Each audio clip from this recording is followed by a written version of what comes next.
권사 선출을 위한 공동의회가 있는 날입니다. 아주 기쁘고 감사한 일인데 꼭 그렇게 됐으면 좋겠어요. 오늘 이 시간에 저는 그 바람직한 권사상, 바람직한 권사의 모습이란 어떤 것이냐 하는 제목을 가지고 함께 은혜를 나누고자 합니다.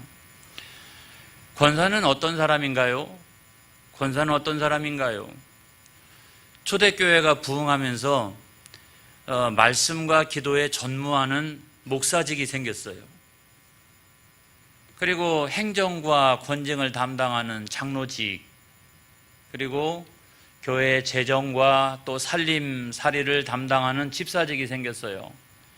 그것뿐만 아니라 교회가 5,000명, 10,000명 이렇게 되다 보니까 교회 안팎에 여러 가지 문제들이 많이 생겼습니다. 어떤 사람은 낙심하고 절망하고 또 어떤 분은 시험에 들고 이런 분도 있으니까 교회 안에서 위로하고 권면하고 이런 사람들이 많이 필요했던 거예요. 여기에 하나님께서 특별하게 그 은사를 주신 분들이 교회 안에 있었습니다, 여러분. 로마서 12장 8절에 있는 말씀에 보면 다 같이 시작. 혹 위로하는 자면 위로하는 일로, 구제하는 자는 성실함으로, 다스리는 자는 부지런함으로, 긍휼을 베푸는 자는 즐거움으로 할 것이니라. 저기 맨 위에 보게 되면 위로하는 자가 있어요. 위로하는 자. 그래서 하나님 주신 은사를 가지고 교회 안에서 위로도 잘하고 권면도 잘하고 이런 분들이 있었던 거예요. 그런 분들이 쭉 교회사에서 내려오다가 나중에 저분들을 하나의 직분으로 권사님으로 세우기 시작을 한 거예요. 여러분, 교회 그 헌법에도 보면 권사의 직무가 있습니다. 직무. 예전에도 한번 살펴보았습니다마는 한 번 더 살펴보겠습니다. 시작. 교인을 신방하며 고난당하는 사람을 위로하고 권면하며 전도에 힘쓰며 재직 회원이 된다. 이렇게 되어져 있습니다. 그러니까 그 위로하고 권면하고 신방하고 열심히 나가서 전도하는 이 직무를 가지고 있는 사람들이 바로 권사님들이에요. 아무나 일을 시킬 수가 없었어요. 여러분, 아무나 어떻게 이런 일을 시킬 수가 있겠습니까? 그래서 권사의 자격이 꽤 까다로워졌어요. 권사의 자격을 한번 보겠습니다. 시작. 권사는 집사로서 10년 이상 심우한 남녀로서 신앙이 돈독하고 교우들에게 존경을 받으며 진실하여 생활에 모범이 되는 사람이어야 한다. 이렇게 되어져 있잖아요. 여러분, 일반 서리 집사는 무미교인 3년이면 됩니다. 안수 집사님도 죄송합니다만은 무미교인 5년 이상이면 됩니다. 근데 권사님은 그런 집사님으로 10년 이상, 10년 이상, 그리고 여러 가지 자격을 갖추어야 권사님이 되는 거예요. 그래서 어떻게 보면 교회 신급이나 또는 직급으로 우리가 생각을 해보면 장로님, 이렇게 장로님이 있어요. 장로님 다음으로 권사님이에요. 후보자의 여러 자격과 조건과 이런 것들이 아주 많이 다르잖아요. 그러고 난 다음에 안수 집사님, 그리고 꼭 계급은 아닙니다만은 서리 집사님, 이렇게 되어져 있다는 거죠. 제가 이 말씀을 드리는 이유가 뭐냐면 권사님들은 영적인 자부심을 가져도 된다, 이런 말씀을 먼저 드리는 거예요. 여러분, 제가 기왕에 이런 시간이니까 드리고 싶은 말씀이 있어요. 권사님은 뭐 하시는 분이시라? 위로하고 권면하고 신방하고 전도하는 그와 같은 분이시라. 그런데 권사가 됐음에도 불구하고 오히려 위로의 대상이 되어지고 제가 맨날 쫓아다녀야 하는 그 권면의 대상이 되어지고 또 늘 언제나 신방의 대상이 되어지고 아니면 신앙이 있는지 없는지 모르겠다, 목사가 다시 한번 전도해야 되나? 라고 생각할 만큼 그런 분들이 있다라고 하면 안 되잖아요, 여러분.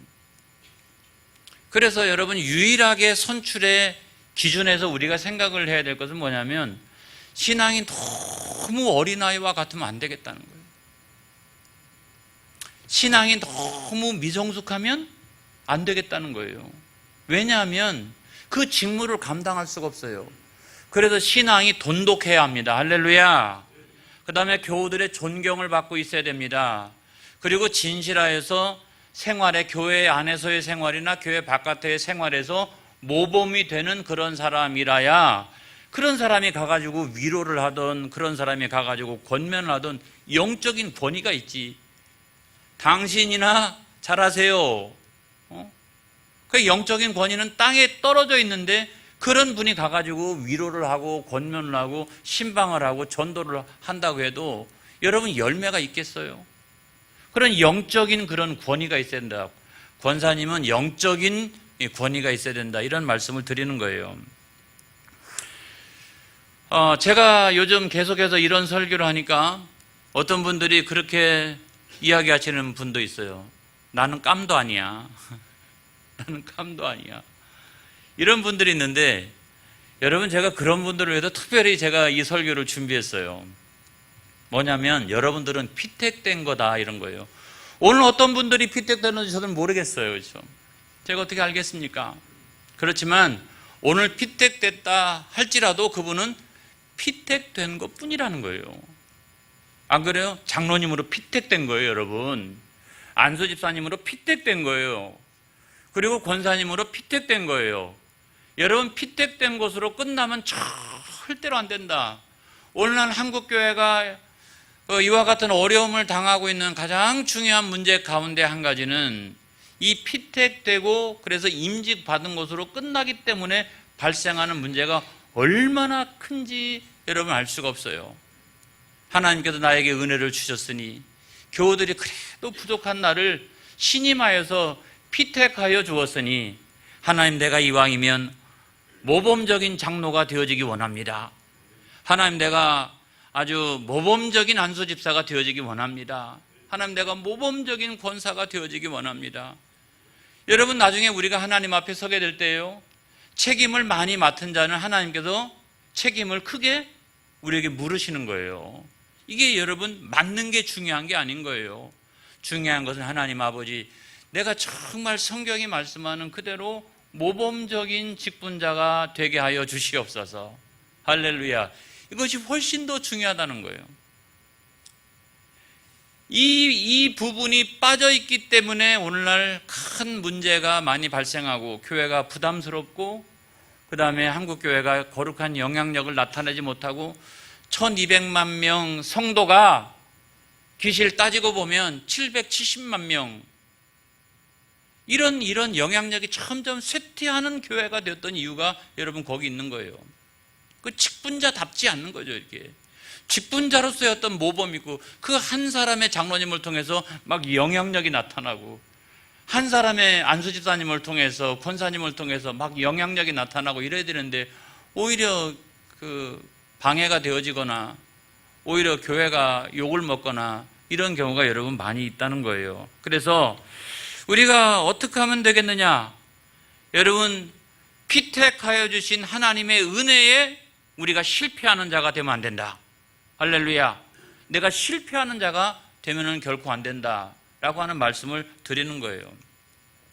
이제부터가 중요합니다. 여러분, 신앙이 돈독한 자가 되기 위하여 저는 담임 목사로서 두 가지만, 가장 기초적인 거 두 가지만 부탁을 드려요.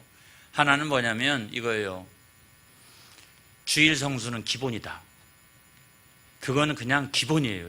그냥 기본이에요. 그리스도인이면 누구나 다 주일이 되면 하나님 앞에 나와서 예배를 드려야 합니다. 그리고 예배 시간 안에 있는 그 신령한 교제를 통해서 내가 한 주간을 살아나갈 수 있는 말씀과 은혜를 받아서 그 영적인 힘을 가지고 살아나가는 거예요. 할렐루야. 이건 아주 기본이라는 거예요.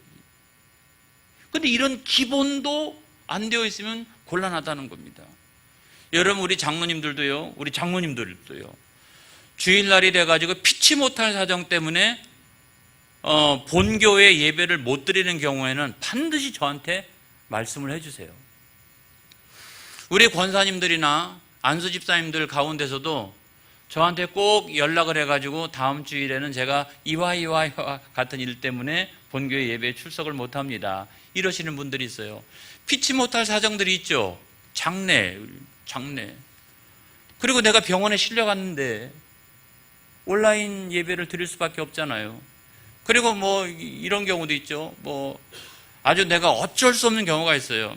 내가 결정한 게 아니라 가족들끼리 1년에 딱 한 번 모이는 어떤 모임. 그래서 제가 피치 못할 사정이 있는데 내가 이번에는 다른 교회 가서, 근처에 있는 교회 가서 예배를 드리겠습니다, 이렇게 저한테 말씀해 주시는 그런 분들이 있어요.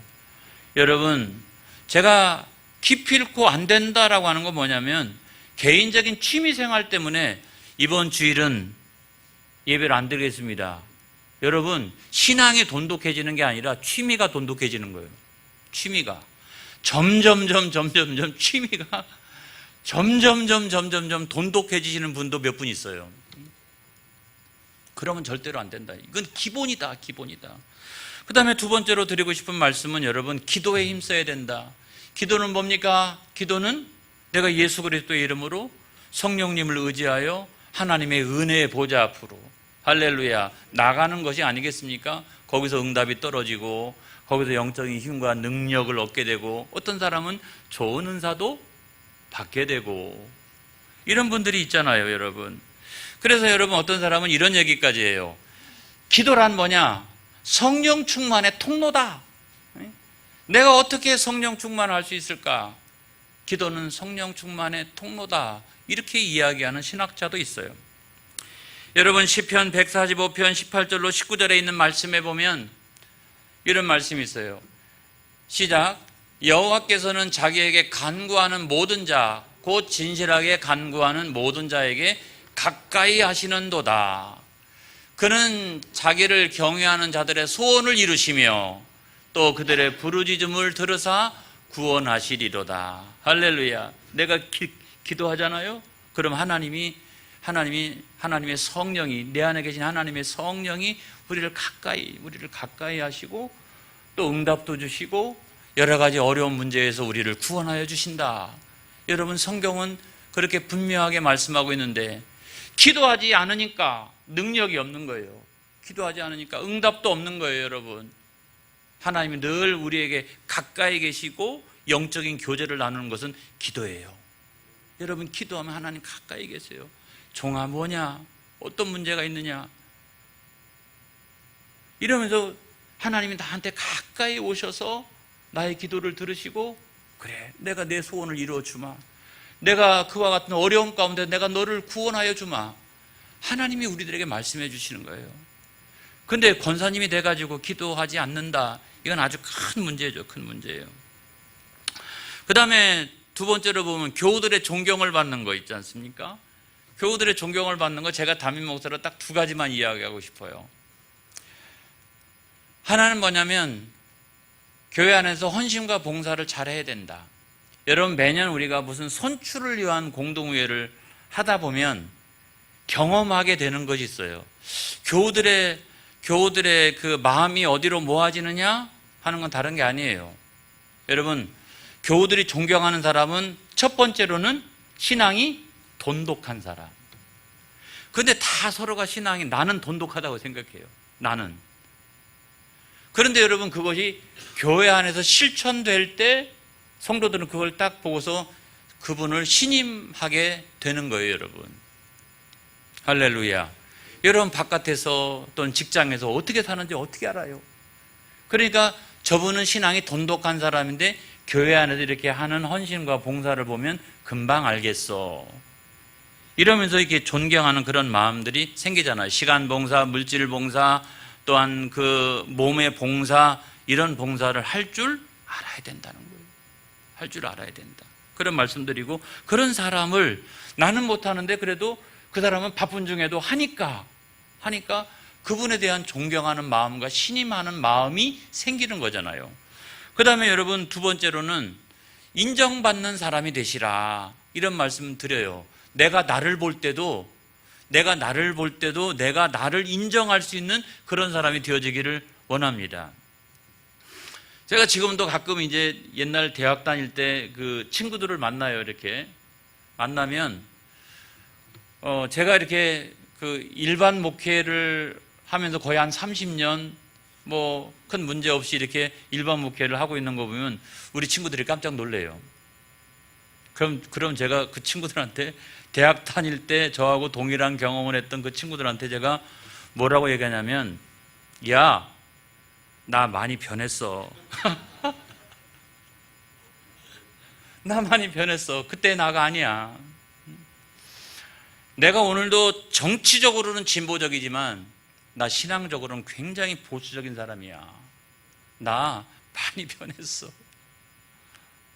제가 저를 생각을 해볼 때도 제가 많이 변했어요. 다른 사람에게도 인정받을 줄 알아야 됩니다. 교우들에게도 인정받을 줄 알아야 되고 우리 이웃들에게도 인정받을 줄 알아야 돼요. 인정받는 사람이 돼야죠. 그러니까 영향력이 나타나는 거죠. 인정 못 받으니까 영향력이 안 나타나는 거죠. 세 번째로는 가장 중요하게는 하나님께 인정받는 사람이 되시기를 바랍니다. 할렐루야. 제가 뭐라고 이야기하겠어요. 여러분들 각자가 하나님께 인정받는 그런 사람이 되어지기를 축복합니다. 그리고 네 번째로는 마귀한테도 인정받는 사람이 되라. 이쪽으로 공격하고 저쪽으로 공격하고 위로 공격하고 밑으로 공격하고 아무래도 신앙으로 이렇게 흔들리지 않는. 그러니까 마귀가 생각할 때도 야, 이 사람은 흔들어서는 안 돼. 흔들리지가 않아. 이렇게 인정받는 그런 사람이 되어지시기를 주의 이름으로 축복합니다. 그러면 교우들이 그냥 저절로 그런 분들을 존경할 거예요. 마지막으로 진실하여 생활의 모범이 되는 거. 이것도 제가 담임 목사로서 한 두 가지만 말씀을 드리려고 그래요. 좋은 언어를 사용하시라 하는 말씀을 드리겠습니다. 제가 여러 교회를 이렇게 방문할 때가 있는데 가보면 동일한 표어가 있는 그 교회들이 있어요. 뭐 좋은 언어, 좋은 뭐 행동, 좋은 생각 갖기 뭐 이런 거예요. 그래서 야, 교회가 무슨 일반 사회 단체도 아니고 무슨 윤리 도덕을 위한 그런 단체도 아니고 야, 이런 게 무슨 표어냐? 표어는 이런 정도는 돼야지. 그죠? 그게 무슨 표어냐? 근데 제가 생각해 보니까 그 교회 목사님이 입이 제일 험해요. 제가 경험해 본. 그러니까 아마 자기를 위해서 그렇게 해놨나 봐요. 그런데 여러분, 권사는 대부분의 사역이 직무가 입으로 하는 거예요. 말로 하는 거예요. 여러분, 위로하는 거 거의 대부분 입으로 하는 거잖아요. 권면하는 것도 아닙니까? 내가 신방 가서 뭐 할 거예요? 신방 가서 전도도 입으로 하는 거 아닙니까? 그래서 여러분, 권사님은요, 입에 말에 변화가 많이 일어나야 돼요. 그래서 칭찬하는 말, 권면하는 격려하는 말, 힘을 주는 말, 위로하는 말, 이런 말하고, 그다음 신앙적인 말, 제발 신앙적인 말 좀 많이 했으면 좋겠어요.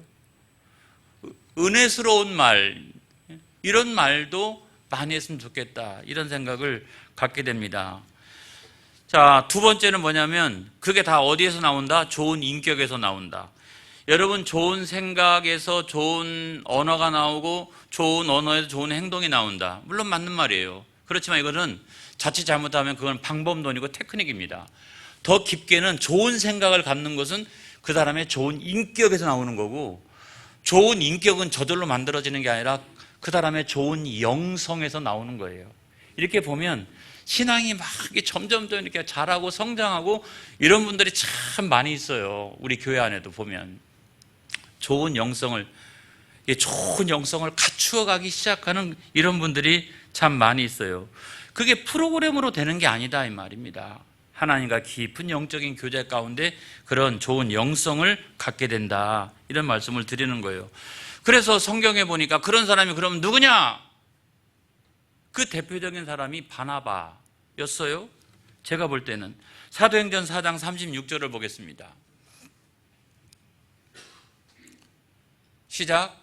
구브로에서 난 레위족 사람이 있으니 이름은 요셉이라 사도들이 일컬어 바나바라 번역하면 위로의 아들이라 하니 번역하면 위로의 사람이라 하니. 여러분, 이 사람은 구브로에서 났는데 레위족입니다. 그런데 이름이 요셉이에요. 사실은 요셉인데 사도들이 이 사람을 이름으로 부르지 않고 뭐라고 불렀냐면 바나바 이렇게 불렀다는 말이에요. 오늘날로 치면 권사님 이렇게 불렀다는 말이에요. 위로의 사람, 권면의 사람은 직분으로 보면 권사잖아요. 그러니까 요셉 권사님 이렇게 불렀다는 말과 같은 거예요. 얼마나 가서 위로를 잘하고 권면을 잘하는지 요셉 권사님 이렇게 불렀다라고 하는 것과 같은 말이에요. 여러분, 그는 신앙이 아주 돈독한 사람이었습니다. 사도행전 11장 24절을 보겠습니다. 시작. 바나바는 착한 사람이요 성령과 믿음이 충만한 사람이라 이에 큰 무리가 주께 더하여 지더라. 볼 것도 없잖아요. 교우들에게 존경받는 사람이었습니다. 헌신과 봉사를 그래도 많이 하는 사람이었어요. 사도행전 4장 37절 시작. 그가 밭이 있음에 팔아 그 값을 가지고 사도들의 발 앞에 두니라. 이건 쉬운 일이 결코 아닙니다, 여러분. 세 번째로 그는 진실하여 생활의 모범이 되는 사람이었습니다. 사도행전 9장 27절을 보겠습니다. 시작. 바나바가 데리고 사도들에게 가서 그가 길에서 어떻게 주를 보았는지와 주께서 그에게 말씀하신 일과 다메섹에서 그가 어떻게 예수 이름을 담대히 말하였는지를 전하니라 그랬어요. 이래가지고 사도들이 이 사도 바울을 받아들일 수 있도록 역할을 했는데 이 중재하는 사람이 어떻게 해요? 진실하고 이런 사람이 신뢰가 되는 사람이라야 가능한 거 아니겠어요? 그만큼 아주 그냥 진실하고 이런 사람이었다라고 하는 것을 알 수가 있어요. 생활에 워낙 모범이 되니까 이 사람 말은 틀림이 없어요. 지금 사도 바울에 대해서 말로 전해주는 거잖아요. 사도들이 가가지고 봤어요? 어떤 사역이 일어나는지를 봤냐고요. 단 바나바가 하는 말을 전에 듣고 있는 거예요. 근데 이 사람이 워낙 진실하고 생활에 모범이 되니까 하는 말을 그대로 다 믿는 거예요, 여러분. 할렐루야. 그리고 여러분 1차 전도 여행 때 그는 신방도 잘하고 전도도 잘하는 사람이었습니다. 1차 전도 여행 때 사도 바울과 함께 바나바가 구별이 되어져서 그들이 나가가지고 복음 전하고 열심히 전도했던 것을 우리가 보게 됩니다. 언젠가 우리가 하나님 앞에 서게 될 날이 올 것입니다. 저에게도 오고 여러분들에게 올 것입니다. 저는 목사직을 주셨고 어떤 분에게는 장로님, 권사님, 안수집사님, 그리고 이거 다 우리에게 책임을 물으실 거예요. 지난 주간 금요일 날 3주차장 풀이 막 이렇게 자라나가지고 밑으로 내려오길래 우리 부목사님들하고 가가지고 청소를 했어요. 그래가지고 풀을 다 뽑았어요. 풀을 다 뽑았어요.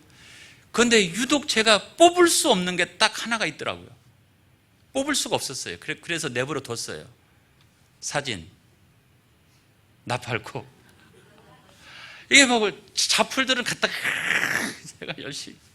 근데 저 나팔꽃이 딱 폈는데 저건 차마 제가 뽑을 수가 없었어요. 하나님의 마음도 동일하시다. 여러분, 내가 권사님으로 선출이 됐다라고 하면 꽃 피우시길 바랍니다. 이렇게 열매 맺으시기를 바랍니다. 할렐루야. 저 나팔꽃으로 여러분 성지순례 다녀왔어요. 저 그 나팔꽃 저거 보면서 얼마나 제가 마음속에 나는 이걸 왜 못 뽑지? 나는 이걸 왜 남겨두지? 그게 하나님의 마음이라는 거예요. 기도하겠습니다.